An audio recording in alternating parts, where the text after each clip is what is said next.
friends, welcome back to my new blog. I hope you guys are doing good and we are also good. And आज का जो video है वो बहुत ज़्यादा इंटरेस्टिंग होने वाला है. एंड प्रीवियस वीडियो भी मैंने सेम बनाया था कि जब इंडियन लोग जो हैं वो यूएस में मूव करते हैं तो क्या क्या स्ट्रगल्स रहते हैं उन लोगों के लिए इंडिया में. बट बहुत से उसमें कुछ फैक्टर्स थे जो हमारे रह गए थे क्योंकि वीडियो बहुत लंबी होनी थी, तो इसलिए. और दूसरी बात ये है कि जैसा कि आप सब जानते हैं कि ट्रम्प जो है वो प्रेसिडेंट बन चुके हैं. उनके आने के बाद भी बहुत सी चीज़ें कॉम्प्लिकेटेड एंड टफ हो जाएंगी इंडियन लोगों के लिए जो भी अपने इमिग्रेंट्स हैं. तो वो भी हम फैक्टर्स जो हैं इसमें डिस्कस करेंगे. तो आज के ब्लॉग में हम यही सारी चीज़ें जो हैं लेके आएंगे और बताएंगे कि क्या क्या प्रॉब्लम्स हैं इंडियंस को जो यूएस में फेस करनी पड़ती हैं जब वो लोग यूएस में आते हैं with family, without family, as a student या जो भी रहता है.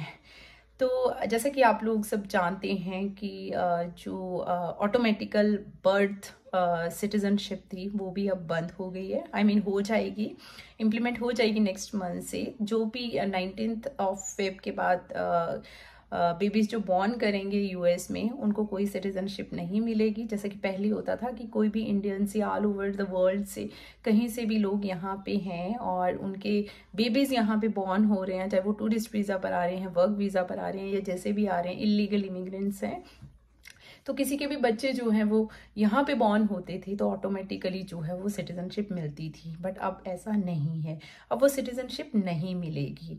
एंड ऑब्वियसली ये भी एक स्ट्रेस है, काइंड ऑफ टेंशन है, क्योंकि लोग मूव करते थे कि हाँ चलो कुछ सालों के लिए हम यूएस चलते हैं तो वहाँ पर बेबी प्लान करेंगे एंड बेबी बॉर्न होंगे. Obviously they will get the citizenship और सिटीजनशिप से ऑब्वियसली एजुकेशन यहाँ पे अच्छी है, रिसोर्सेज अच्छे हैं, करियर अच्छा है and struggle is less obviously for future kids के लिए तो कंपेयर टू इंडिया. तो अब obviously they will be in dilemma कि हमें जो है यूएस जाना है या नहीं जाना है. ऑब्वियसली वो कंफ्यूजन तो रहेगी कि पहले तो एक माइंड में था कि एटलीस्ट बच्चों को तो सिटीजनशिप मिल जाएगी, कहीं तो प्लस पॉइंट है and we can earn some more money. But अब ऑब्वियसली ये भी एक काइंड ऑफ स्ट्रेस है. एंड इसमें सेकेंड पॉइंट रहता है कि लैंग्वेज बैरियर का. लैंग्वेज बैरियर ऑब्वियसली जब भी आप अपनी स्टेट से भी अगर दूसरी स्टेट में जाते हैं तो ऑब्वियसली स्लैंग में डिफरेंसेस आते हैं. ये तो कंट्री की बात है, तो ऑब्वियसली लैंग्वेज बैरियर एक रहता है क्योंकि जब भी आप यूएस में मूव करते हैं शुरू में तो आपको बहुत सी दिक्कतें आती हैं कि आपकी इन लोगों का एक्सेंट अलग होता है, हमारा भी एक्सेंट अलग है, तो हम इनको चीज़ें समझाने की कोशिश करते हैं, इनको नहीं आती हैं या ये लोग बोलते हैं या हमें समझ नहीं आती हैं. ऑब्वियसली ये सभी के साथ होता है, ये मेरे साथ भी हुआ है कि जब मैं भी यूएस में आई थी ऑब्वियसली मैं भी 3-4 टाइम्स उनसे पूछती थी कि आपने क्या बोला, तो तब चीज़ें समझ आती थी. But slowly obviously it takes time लगता है इन सब चीज़ों को. और लैंग्वेज बैरियर में अगर आप बिगनर हैं तो obviously when you are communicating with other guys so एक सोचना पड़ता है कि क्या कैसे सेंटेंस बनाएं, कैसे बोलें या कैसे क्या करें. सो ऑब्वियसली डिफ़िकल्टीज आती हैं यहाँ पर. तो लैंग्वेज बैरियर जो है ये बहुत बड़ा फैक्टर है. एंड सेकेंड पॉइंट है कल्चरल एडजस्टमेंट. ऑब्वियसली इंडिया में जो है कल्चर इज़ टोटली डिफरेंट और यूएस में बिल्कुल अलग है क्योंकि इंडिया में हम लोग जिस एनवायरनमेंट में हमारी नर्चरिंग हुई होती है, ऑब्वियसली हमारे रिलेटिव्स भी होते हैं, हमारे फैमिली मेम्बर्स भी होते हैं और हमारी जॉइंट फैमिलीज़ भी होती हैं आज की डेट में. लेकिन यहाँ पे क्या है, अगर आप देखेंगे तो फैमिली यहाँ न्यूक्लियर हैं, बच्चे कहीं और रहते हैं, पेरेंट्स कहीं और रहते हैं, तो ऑब्वियसली कल्चरल एक एडजस्टमेंट आपको बहुत ज़्यादा करनी पड़ती है यहाँ पे. एंड यहाँ पे थर्ड पॉइंट है जॉब मार्केट चैलेंज. ऑब्वियसली जब भी आप किसी पर्टिकुलर वीज़ा पे आ रहे हैं कि लाइक आप H1B पे हैं या L1 पे हैं या अदर वीज़ाज पे हैं, ऑब्वियसली आपके लिए एक पर्टिकुलर फील्ड में ही जाने का ऑप्शन रहता है. आपके पास ये नहीं है like Americans they have citizenship कि आप किसी भी फील्ड में आप चले गए. ऑब्वियसली आपका H1B वीज़ा लगा है तो आपको अपना IT सेक्टर में ही जाना पड़ेगा, तो आपके लिए बहुत ज़्यादा रिस्ट्रिक्शंस रहती हैं. एंड नेक्स्ट पॉइंट है इमिग्रेशन प्रोसेस कॉम्प्लेक्सिटी। ऑब्वियसली ये शुरू से रहा है, अब तो चीज़ें और कॉम्प्लेक्स होती जा रही हैं। तो इमिग्रेशन प्रोसेस में ऑब्वियसली एक बहुत ज़्यादा लेंथी प्रोसेस है एंड ऊपर से ब्यूरोक्रेटिक इमिग्रेशन प्रोसेस होने के कारण कि उसमें बहुत ज़्यादा ग्रीन कार्ड बैकलॉग चल रहा है। ऑब्वियसली वो चीज़ें स्ट्रेस कॉज करती हैं and uncertainty for Indian immigrants. Obviously जब भी हम स्टैंपिंग के लिए जाते हैं तो वी आर नॉट श्योर कि कहाँ पे RFE आ जाएगी, कहाँ पे हमारा वीज़ा रिजेक्ट हो जाएगा, कहीं पे आपका कोई डॉक्यूमेंट आपने सबमिट नहीं करवाया है या कहीं पे आपकी माइनर सी मिस्टेक भी होती है। तो ये सब चीज़ों के कारण हमेशा आपके दिमाग में एक स्ट्रेस सा रहता है कि पता नहीं इस बार वीज़ा मिलेगा या नहीं मिलेगा। And day by day it's getting complex immigration जो है।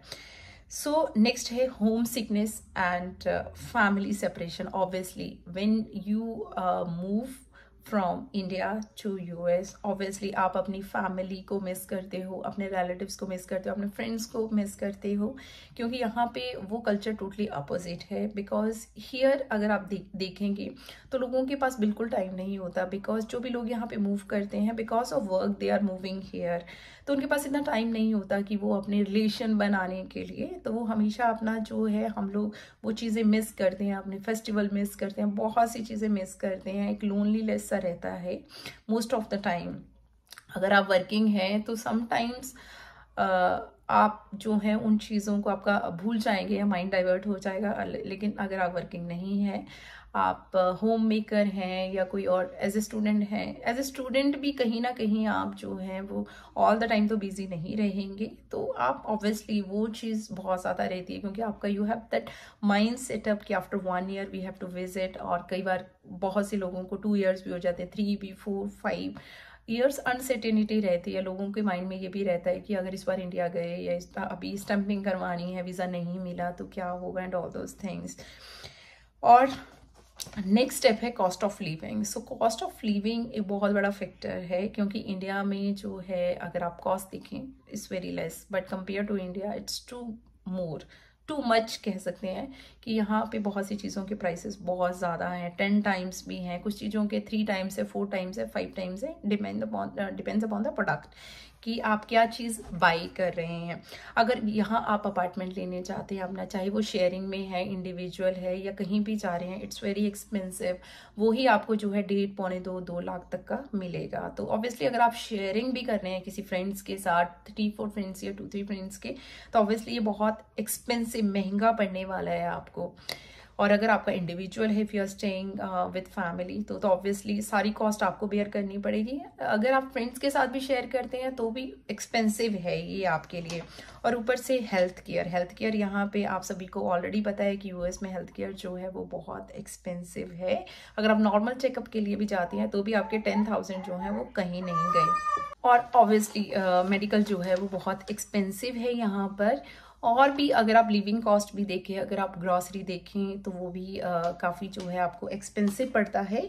तो आप अगर इंडिया से US में आए हैं, ऑब्वियसली अगर आपको यहाँ पे रहना है तो आपको मेडिकल इंश्योरेंस भी लेनी पड़ेगी। अदर जो भी घर की इंश्योरेंस होती है या आपको अपनी इंश्योरेंस, वो सब चीज़ें आपको जो है यहाँ पे मैंडेटरी होती हैं। इट्स नॉट लाइक इंडिया की आपने ली या नहीं ली दैट इज़ फाइन, बट यहाँ पे मैंडेटरी होती है। तो ये सब एक्स्ट्रा एक्सपेंसेस जो हैं ये अननेसेसरी बर्डन्स हैं ऑब्वियसली इमिग्रेंट्स के लिए, क्योंकि लोग मूव करे हैं अपना इंडिया से। सो ऑब्वियसली ये सब चीज़ें आ जाती हैं रास्ते में, तो एक फाइनेंशियल बर्डन ऑब्वियसली ये भी स्ट्रेस कॉज करता है। और यहाँ पे सोशल इंटीग्रेशन में क्या होता है कि ऑब्वियसली अगर आप इंडिया से आए हैं, यहाँ भी इंडियन कम्युनिटीज़ हैं, इंडियन लोग हैं, लेकिन अगर आपको relation outside of Indian community से अगर आपको रिलेशन बिल्ड करने हैं लोगों के साथ, so that thing is very difficult here. Obviously वो रहेगा क्योंकि आपके कल्चर डिफरेंसेस हैं और भी आपका जो यहाँ की जो सोसाइटी है, आप उनके कल्चर से जो हैं वो इतना फेमिलियर नहीं है। So obviously that takes time.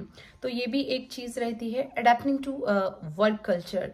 तो अगर आप देखा जाए तो अमेरिकन जो वर्क कल्चर है that is totally different from Indian culture. India में क्या वर्क कल्चर रहता है कि आप हायरार्कियल वे से चलते हैं। हायरार्कियल वे मतलब कि लेट से अगर आपको कोई इशू आता है, प्रोडक्शन इशू आता है या कोई और इशू आता है, first you talk to your आपका जो सीनियर डेवलपर होगा आप उससे बात करेंगे, अगर तब भी रिजॉल्व नहीं होता है वो टीएल से बात करेगा, या टीएल से ऊपर मैनेजर से बात करेगा, या मैनेजर से ऊपर जो भी पोजीशंस आती हैं। एक हायरार्की है कि आप डायरेक्ट जो है अपने डायरेक्टर से बात नहीं कर सकते, लेकिन यहाँ पे ऐसा कुछ नहीं है। यहाँ पे अगर कोई कॉम्प्लेक्सिटी है, कोई चीज़ नहीं रिजॉल्व हो रही है, directly you can talk to your higher authority. तो यहाँ पे वो टोटली जो अगर आप देखें work culture that is totally different. तो यहाँ पे ऐसा नहीं है कि वो सब चीज़ें आएंगी। और मैं यूएस के बारे में बात करना चाहूँगी कि जब भी आप यहाँ पे आते हैं तो ऑब्वियसली अगर आप घर से बाहर निकल रहे हैं तो आपको कोई नहीं दिखता है यहाँ पे। तो वो चीज़ें आपको बहुत एक टाइम पे आके लगती हैं, नहीं भाई यहाँ तो कोई नहीं दिख रहा है, यहाँ पे कैसा कल्चर है। इंडिया में तो आप घर से बाहर निकलो चहल पहल रहती है। तो हमें उस कल्चर की जो है हम उस कल्चर में पले बड़े हैं, तो ऑब्वियसली हम उसी कल्चर में यूज्ड हुए हैं। लेकिन जब यहाँ पे आते हैं तो आपको कोई नहीं दिखेगा, कोई ऐसा नहीं है। कोई रेयर दिख जाएगा तो वो अलग बात है, लेकिन यहाँ पे कोई आपको बाहर नहीं दिखता है। एंड बहुत से प्लस पॉइंट्स भी हैं, नेगेटिव पॉइंट्स भी हैं जब भी इमिग्रेंट्स यहाँ पे आते हैं। तो मैं पॉजिटिव एस्पेक्ट की बात करूँगी तो educational opportunity, everybody knows about that कि यहाँ पे जो एजुकेशन है ऑब्वियसली वो अपॉर्चुनिटीज़ जो हैं वो हाई क्वालिटी लेवल तक हैं। और अगर आप देखें करियर एडवांसमेंट तो वो भी बहुत ज़्यादा है यहाँ पर, कि आप करियर अगर आपके पास यहाँ पे हाई एजुकेटेड हैं आप यहाँ पे, या कहीं से भी आप मतलब आपके पास हाई क्वालिफिकेशन है, बट इमिग्रेंट्स के लिए एक दिक्कत है कि उनके पास पर्टिकुलर फील्ड में जाना होता है, उनके लिए अपॉर्चुनिटीज लेस हो जाती हैं। बट यहाँ के लोगों के लिए ऑब्वियसली वो करियर एडवांसमेंट बहुत ज़्यादा है कि वो कहीं भी किसी भी फील्ड में जा सकते हैं। तो ये चीज़ें बहुत अच्छी हैं।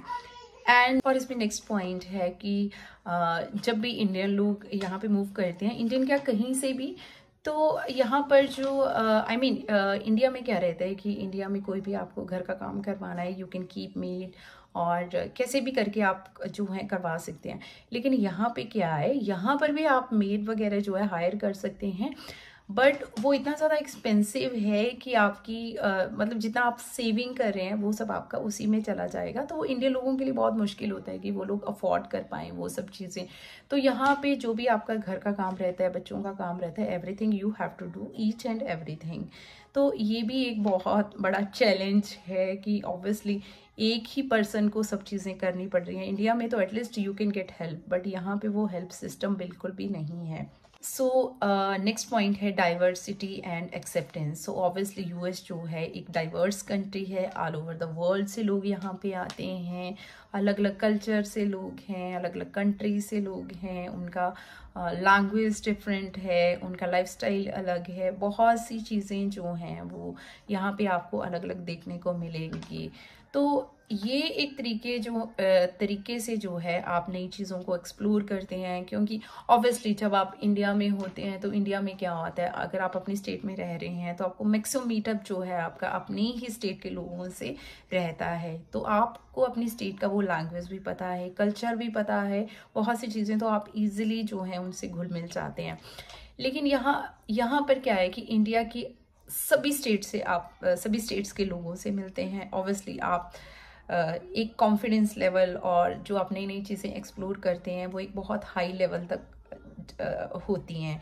और इंडिया को छोड़ के अगर आप यूएस में मूव कर रहे हैं तो ऑब्वियसली आप बहुत सी कंट्रीज़ के लोगों से मिलते हैं, उनसे बात करते हैं, तो वो चीज़ें बिल्कुल एक अलग लेवल तक चली जाती हैं। आपका जो कॉन्फिडेंस लेवल होता है, आप कहीं भी यहाँ पर रहकर आप कहीं भी चले जाएं, you will be more confident कि अगर आप यहाँ पे रह लिए तो ऑब्वियसली एक बहुत प्लस पॉइंट हो जाता है। सो फ्रेंड्स, ये था आज का ब्लॉग। एंड आज का ब्लॉग आपको कैसा लगा वो आप कमेंट सेक्शन में ज़रूर बताएं। एंड ज़्यादा से ज़्यादा लाइक, शेयर एंड सब्सक्राइब करें ताकि हम आपको और वीडियोस बना के दें। एंड जो भी आपके क्वेश्चंस हैं you can ask in comment section. And thanks for watching. Have a good day. Bye. Take care.